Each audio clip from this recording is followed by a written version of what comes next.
मुख्यमंत्री एकनाथ शिंदे आणि उपमुख्यमंत्री देवेंद्र फडणवीस हे गुण्या गोविंदाने संसार करत होते, पण 2 जुलैला त्याच्यामध्ये एका अशा साइड हिरोची म्हणा किंवा एका अशा खलनायकाची एंट्री झाली की हा शिंदे फडणवीसांचा पिक्चर फ्लॉप होतो की काय अशी भीती आता सगळ्यांनाच वाटू लागली। आणि या पिक्चरचं काय होणार हे जरी माहीत नसलं तरी हा पिक्चर बनवणारी जी प्रोडक्शन कंपनी आहे तिचे मात्र 3:13 वाजण्याचे संकेत मिळू लागलेले। हे का मिळू लागलेत हे मी आपल्याला सांगणार आहे। नमस्कार मित्रांनो, मी राजेश कोचरेकर आणि आपण पाहताय आपलं आवडतं न्यूज पोर्टल टाइम महाराष्ट्र। मित्रांनो, 2 जुलैला अजित पवार हे सरकारमध्ये आले आणि ते तिसरे नेते ठरले, कारण आधी 2 होते, एक मुख्यमंत्री होते, एक उपमुख्यमंत्री होते। अजितदादा आले तेव्हा सगळ्यांनी काय हाकारे दिले की आता अजितदादा मुख्यमंत्री होणार, एकनाथ शिंदेंना पाय उतार व्हावं लागणार। 12 ऑगस्ट 15 ऑगस्ट अशा वेगवेगळ्या तारखा देण्यात आल्या, पण मुख्यमंत्री एकनाथ शिंदे हे कमी बोलतात आणि कार्यक्रम मात्र मोठा करतात। त्यांच्या जोडीला कोण आहे तर त्यांच्या जोडीला आहेत गृहमंत्री अमित शाह आणि त्याचबरोबरीने पंतप्रधान नरेंद्र मोदी। या दोघांनीही शब्द दिलेला होता एकनाथ शिंदे यांना की तुम्हाला उद्धव ठाकरे नंतरचं मुख्यमंत्री पद देऊ आणि तुम्ही सरकार बदला। त्याप्रमाणे त्यांनी केलं, सरकार बदललं। आता अजितदादा आले म्हणून जर एकनाथ शिंदेंना उतरवलं तर मात्र मोदी शाह यांची नाचक्की होऊ शकते, हे केंद्रातल्या या दुड्डाचार्यांच्या लक्षात आलं आणि त्यामुळे जी जबाबदारी अजित पवारांना देण्यात आली होती ती काय ते पार पाडू शकले नाहीत। त्याच्यामुळे अजितदादा हे आता वाईस कॅप्टन म्हणूनच आणि तेही वाईस कॅप्टन 2 म्हणून या युतीच्या टीममध्ये बॅटिंग करतायत किंवा खेळतायत। पण झालं असं की अजितदादा हे राष्ट्रवादीत होते, ते राष्ट्रवादीत असताना ते पवारांच्या खालोखाल त्यांचं महत्त्व होतं। प्रदेशाध्यक्ष कोणी असलं तरी निर्णय हे अजितदादा कसा रेटून घ्यायचे हे अनेकांना माहिती आहे। आणि मग ते पत्रकार असतील, राष्ट्रवादीतली मंडळी असतील, शिवसेनेतली मंडळी असतील, इतकंच काय हो, 2.5 वर्ष राज्याचे मुख्यमंत्री होते उद्धव ठाकरे, ते फक्त 2 दिवस मंत्रालयात पोहोचलेले होते। त्यामुळे उरलेले सगळे दिवस मुख्यमंत्री होते अजित पवार आणि त्यामुळे अजित पवारांना सत्ता कशी राबवायची हे माहिती आहे। पण अजित पवारांची गल्लत झाली। अजित पवारांनी काय केलं की मुख्यमंत्री एकनाथ शिंदे यांच्या अभ्यासाचा असलेला जो सार्वजनिक बांधकाम आणि उपक्रम वगळून असा जो MSRDCचा जो मंत्रालयाचा कारभार आहे आणि ज्याच्याकडून या पायाभूत सुविधा म्हणजे ब्रिज बनवले जातात, रस्ते बनवले जातात, मुख्यमंत्र्यांची एक वॉर टीम आहे मंत्रालयामध्ये 6व्या मजल्यावर, या वॉर टीमची आणि त्यातल्या सदस्यांची बैठक बोलावली आणि यांनी काय केलं तर देवेंद्र फडणवीस आणि एकनाथ शिंदे यांच्या कधी काळी गळ्यातला ताईत असलेल्या राधेश्याम मोपलवार यांनाच या बैठकीला बोलवलं नाही। आता राधेश्याम मोपलवार हे असे एक गृहस्थ आहेत की ते गेल्या अनेक वेळा निवृत्तीनंतर त्यांनी आता जवळपास 7 ते 8 वेळा त्यांना मुदतवाढ मिळालेली आहे। देशातलं हे पहिलं उदाहरण, त्याच्यावर आपण वेगळं बोलणार आहोत हे असं का झालं वगैरे वगैरे।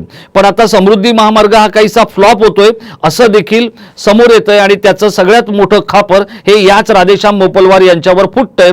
कदाचित येणाऱ्या निवडणुकीला ते निवडणूक लढतील असंही म्हटलं जाते। तर त्यांना काही त्यांनी बोलवलं नाही अजितदादांनी आणि अजितदादांनी ती बैठक घेतली ती मुख्यमंत्र्यांच्या अनुपस्थितीत घेतली।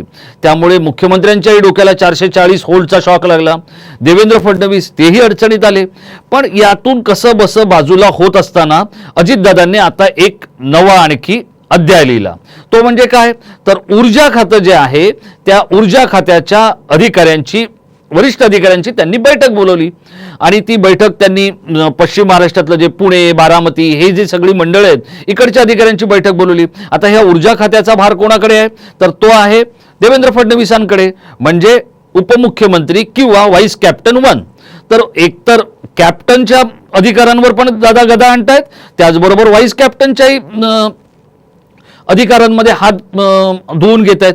या सगळ्यामुळे झालंय असं की शिंदे हे देखील अजितदादांमुळे सावध आहेत आणि आता तर देवेंद्र फडणवीस म्हणजे चाणक्याचं दुसरं नाव, तर त्यांनाही त्यांनी छेडलेलं आहे। त्यामुळे अजितदादा हे येणाऱ्या काळात नेमका कोणाचा कार्यक्रम करणार, शिंदेंचा करणार की फडणवीसांचा करणार, याच्याकडेही सगळ्यांचं लक्ष लागलंय. पण आत्ता अजितदादा यांचा पक्ष, त्यांनी केलेलं उठाव, त्यांनी केलेलं बंड, त्यांनी काकांशी घेतलेला पंगा, त्यांच्या विरोधात विधानसभा अध्यक्षांकडे सुरू असलेली कायदेशीर एकूणच सगळी प्रक्रिया, न्यायालयात गेलेला विषय आणि काकांसाठी ताई आणि ठाण्याच्या बंटीदादाने सुरू केलेला सगळा पंगा जर पाहिला तर अजितदादांना ही लढाई सोपी नाहीये. असं असताना अजितदादा काय करतायत, ठाण्यातल्याच एकनाथ शिंदेंना आणि नागपूरच्या देवेंद्र फडणवीसांना अंगावर घेत आहेत. त्यामुळे अजितदादा हे लवकरच कुठल्या तरी जाळ्यात अडकले तर तुम्ही आश्चर्य वाटून घेऊ नका. कारण आधी जी युती होती ती फडणवीस आणि शिंदेंची होती. आता त्या दोघांच्याही अधिकारांवर आणि कार्यकक्षेवर वरवंटा फिरवण्याचं काम अजितदादा करतायत आणि अजितदादांसाठी रोज काही दिवाळी नसणार आहे.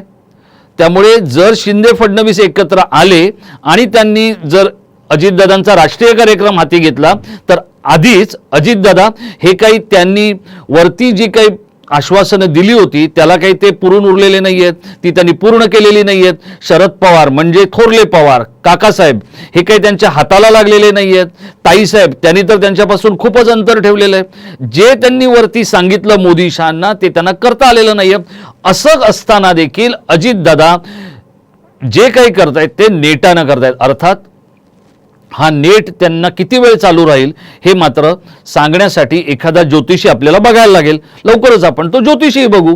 आणि तुम्हाला काय वाटतं की अजितदादांनी हे सगळं केलं तर एरवी कधी काळी एखादं वाक्य उच्चारणारे, दाढीवरून हात फिरवणारे आणि दुसऱ्या बाजूला गालातल्या गालात गोबऱ्या गोबऱ्या गालामध्ये अगदी राजकीय हसणारे आणि मोजकं बोलणारे देवेंद्र फडणवीस शांत बसतील का? हे दोघं युती करून दादांच्या राष्ट्रवादीची माती करणार नाहीत ना, असा प्रश्न आता राष्ट्रवादीतल्याही काहींना पडलाय. आणि जी बाबूशाही आहे किंवा बाबूगिरी आहे, अधिकाऱ्यांची जी लॉबी आहे त्यांनाही पडलेलं आहे.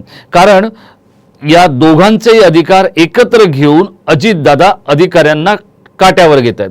हे काट्यावर घेणं अजितदादांना किती वेळ परवडणार आहे हे येणारा काळ ठरवणार आहे. आपल्याला काय वाटतं, अजितदादांचा हा जो आक्रमकपणा आहे किंवा शिंदे आणि फडणवीस या दोघांना एकत्र अंगावर घेण्याचा प्रकार आहे तो किती वेळ फायदेशीर ठरू शकतो? आपण आपलं मत आमच्या इनबॉक्समध्ये व्यक्त करा. आणि शिंदे फडणवीसांची असलेली हिंदुत्वावर आधारित असलेली युती ही अजितदादांना घेतल्यानंतर पुरोगामित्वाच्या वाट्याने जाते का? आणि हे जे पुरोगामित्व आहे ते भाजपला फलदायी होणार का? शिंदे फडणवीस यांना अजितदादा हे फलदायी ठरणार का? आपल्याला काय वाटतंय आपण व्यक्त व्हा. आणि हा व्हिडिओ आपण शेवटपर्यंत पाहिला त्याबद्दल आपल्याला खूप खूप धन्यवाद.